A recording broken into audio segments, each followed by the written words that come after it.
నిరోధనకు తెలంగాణ పోలీసులు సరికొత్త అస్త్రాన్ని రూపొందించారు.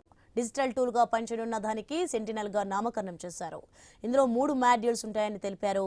పలు విభాగాల నుంచి సమాచారాన్ని డిజిటల్ గా సేకరించడంలో కీలకంగా వ్యవహరిస్తుంది.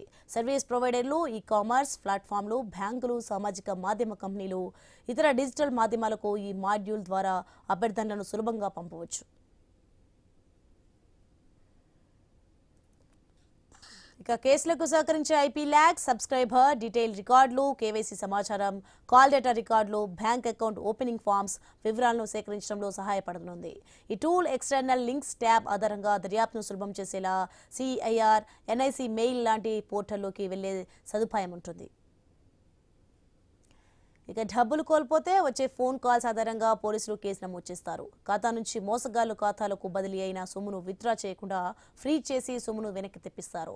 అయితే సైబర్ నేరస్తులు కొల్లగొట్టిన సొమ్మును 25 బ్యాంక్ ఖాతాలకు మళ్లిస్తున్నట్లు ఎన్సీఆర్పీ తేల్చింది. అయితే ఈ టూల్లోని రీఫండ్ మాడ్యూల్ ద్వారా దర్యాప్తు అధికారులు ఒకేసారి పలు రీఫండ్ దరఖాస్తులను జనరేట్ చేయడంతో పాటు న్యాయస్థానాల నుంచి రీఫండ్ ఉత్తర్వులను పొందే వీలుంటుంది.